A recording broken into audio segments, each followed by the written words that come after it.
Hi, my name is Michaela Elliott. I recently underwent a microvascular decompression surgery for a right-sided hemifacial spasm about 6 weeks ago. I'm just kind of here to talk about my experience, the things I tried non-surgically, and just my overall, general experience with the condition itself. Just here to kind of actually persuade people to just go for the surgery. This condition is not like type 2 diabetes where you can just fix it non-surgically with diet and exercise. This is a mechanical issue where you actually have to go into the brain and separate the nerve and the blood vessel that's causing the issue. So ultimately, to get a cure for a hemifacial spasm, the only way to have a cure is through surgery. I can start by telling you that I've tried non-surgical options with magnesium, which does provide symptom relief. It did lessen the severity and the frequency of my condition. However, it didn't cure or completely stop it. I was still having daily symptoms all the time. I've also tried gluten-free diet because gluten can be neurotoxic. I've tried chiropractic treatments and anti-metal detox and acupuncture and CBD oil. You name it, I've tried it. I've even tried anti-seizure medications, which I did not want to take, but ultimately nothing will help because it's a mechanical issue. You need to separate the nerve from the blood vessel. And I did deal with this condition for 4 years. I will admit that I was kind of in denial about it. I kind of kept thinking that it was just stress related because it does start off as a eye flutter, and eventually your whole right side of your face does begin to spasm as the condition worsens. And it's your self-confidence just goes down the drain with this condition. Like, you go to a grocery store and you check out with a cash register personnel and your eye is spasming. You're at dinner with friends and your eye is spasming. It's just not a fun condition to go through, and it's definitely it's self-isolating, and it just prevents you from being the person that you're trying to strive to be. It just takes a toll on your soul and your person. And we're just fortunate to live in today's world where there's procedures like microvascular decompression to help boost your self-confidence, essentially, and improve your quality of life. Because could you imagine trying to go through a hemifacial spasm about 20 years ago? There was no such thing as microvascular decompression surgery.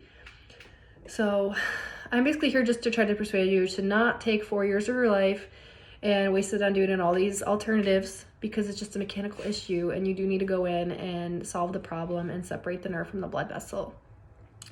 And when I was doing research, I was really concerned that microvascular decompression surgery was more commonly done for trigeminal neuralgia, but it is essentially the same procedure. Basically, when they go in for trigeminal neuralgia, they're just separating cranial nerve 5 from the blood vessel, but for hemifacial spasm, they're separating cranial nerve 7 from the blood vessel. So ultimately, it's the same exact procedure, just a different nerve and location where they're going. To get comfortable with having the surgery, make sure you just do it with somebody that's well known, that you're familiar and comfortable with, who does this procedure very commonly. My surgeon is located in Buffalo, New York. His name is Dr. Elad Levy. He does this procedure 2 to 3 times a week. I felt very confident in him. I knew people who had procedures by him, not exactly microvascular decompression, but other procedures that were successful by him. And overall, I just felt very confident with him doing my procedure. He does do trigeminal neuralgia, microvascular decompression surgeries more commonly than hemifacial spasm. However, like I said, it is the same surgery. So just be comfortable with somebody who actually does this procedure commonly. So that would be my recommendation when looking for a surgeon, is just kind of ask those questions like, do you do this commonly? How many times do you do this a week? And make sure that they're very honest with you about the complications.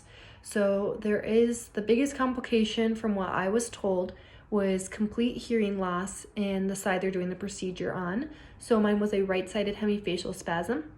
So I could have lost all my hearing in my right ear.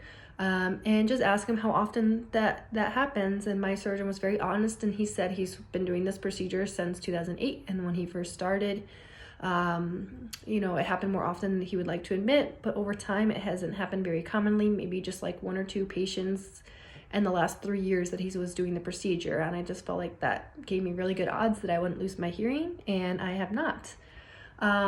And other complications would be like stroke, other, injuries to other nerves. And I know for me, I was always concerned that I was going to be the one patient that had the stroke or died on the table or had the injury done to another nerve, or I wouldn't be able to shrug my shoulders or do something silly. But you can't psych yourself out. You need to go for the surgery because ultimately it is going to just improve your quality of life. And if you keep letting this condition worsen, you're just damaging your nerve over time. So I did let this condition go on for 4 years. I do have nerve damage. Ultimately, if you have nerve damage by if you still continue to have symptoms after the procedure. So after the nerve and the blood vessel are completely separated, if there's damage to the nerve, you might still get occasional flutters on that side of the face. And over time that may improve because nerves don't take a joke too lightly. They take a long time to heal. And I'm only 6 weeks post my surgery. So I still get a little flutter with my right eye with only certain facial expressions. So if I rub my lips together or brush my teeth or eat something really big and I'm taking a big bite and I opening my eyes really wide, I would get a little flutter in my eye. But before, my eye would spasm all the time. Anytime I'm trying to have a conversation, anytime I laughed, anytime my blood pressure would go up, my right eye would spasm. So if I came out of the surgery with only a little bit of a flutter from certain facial expressions, I'm gonna take it. And it still doesn't mean my nerve's still healing. So over time, it can continue to improve.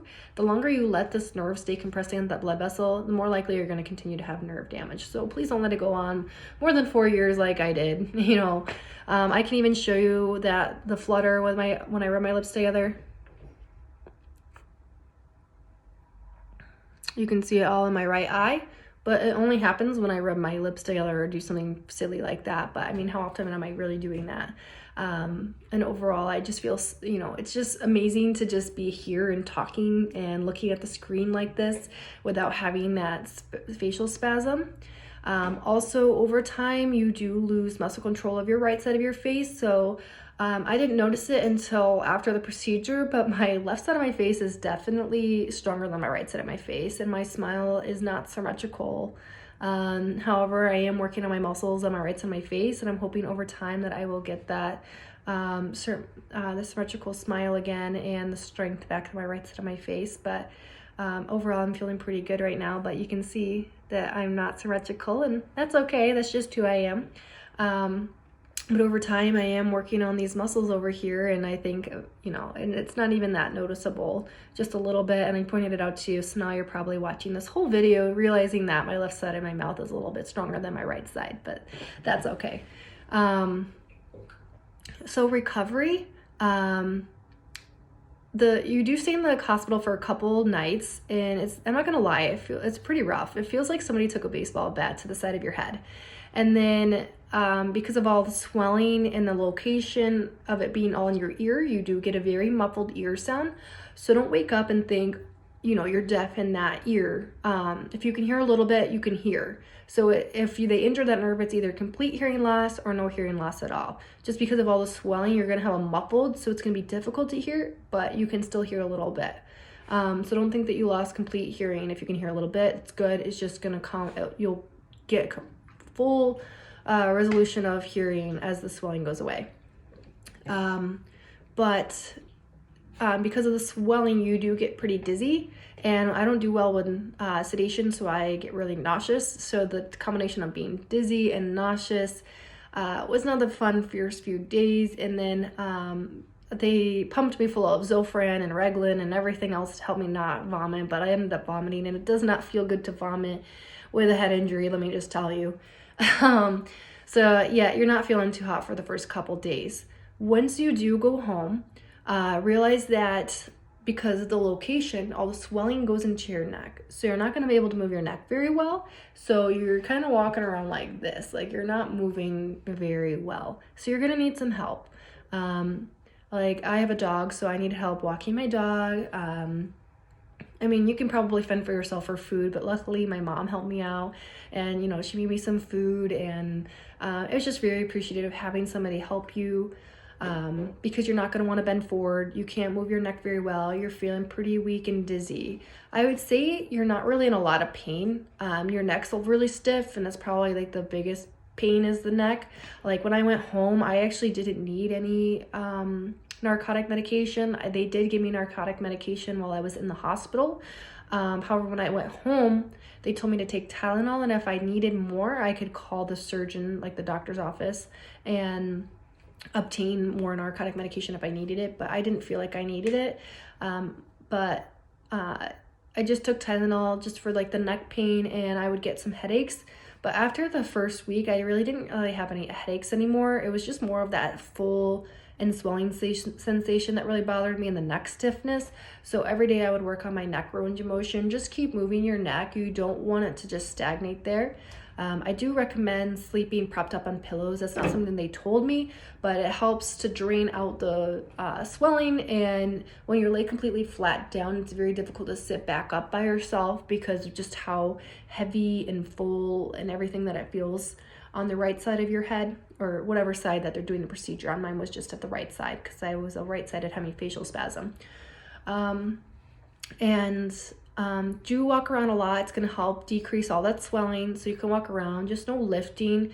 It's going to feel really weird when you pick something up and like hold it, because you don't realize like how everything's connected. You lift something, you're pulling everything. Like you can feel it.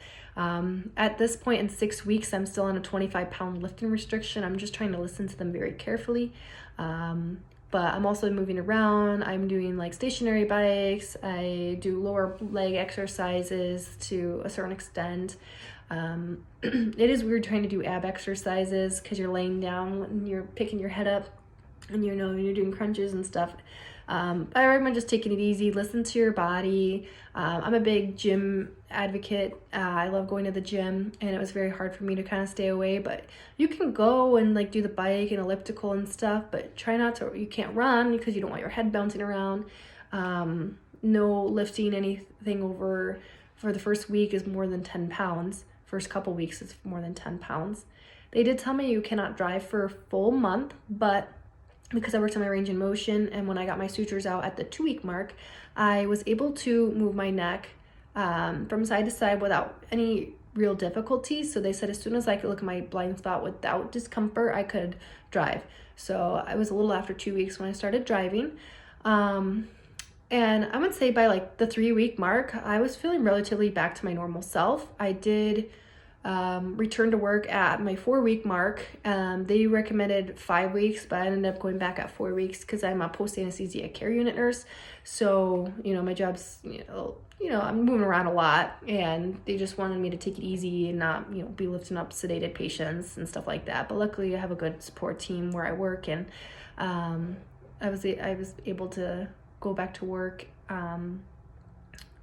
with really no issues at all. And it felt a little weird moving around a little bit more than I was used to the first couple days, but after that, on the 5th-week mark, I feel back to normal. Like the 5-week mark, and now being at the 6-week mark, I feel like my normal self. I have no more full sensation, or no more there. When your swelling goes down, you do get a lot of popping in your ear. I don't have that anymore. There is points where like the swelling plugs your ear, and when you plug your ear, you can like hear yourself swallow and breathe, and like you can hear your heartbeat. So it's kind of like that for a couple days, and that was probably the worst of it, was that sensation more than anything else. That, and probably not being able to move my neck, and then the dizziness a little bit was a little much. Like when you're walking around a little too much, you got a little dizzy a little too quickly. But over time, as the swelling and you're just improving and you're healing, every day I just felt a little bit better and better. And overall, I didn't think it was a bad recovery. I just think the first couple days in the hospital was a little rough, but once I was home and like kind of back to my normal, like trying to do stuff normally, just walking around and binge watching TV and stuff, I felt fine. Like I was fine on just Tylenol. Just, you knew that you had a lot of swelling there that needed to go down, and you will feel better over time. So that was my experience with the surgery. Here I am at the 6-week mark, doing great. You feel free to reach out to me if you have any questions or concerns. I made this video because I would have loved to see somebody else's experience with the surgery, to kind of hear about how the recovery went. to know why they chose to do the surgery, to know what they tried non-surgically. You know, I kind of would have loved to hear something like this from somebody. So I'm hoping that this helps somebody else in return, and I'm wishing the best of luck. I know I'm not the best at making YouTube videos, but here I am, and I hope you enjoyed it, and I'm wishing the best of luck with your surgery, and feel free to leave comments about your experience. I would love to read about them. Tell me if you've had the surgery before I did and how you're doing at 3-month mark or 3-year mark, whatever. I would love to hear it. So yeah, just reach out and I'll be free to answer any questions through the comments section. Good luck to all of you.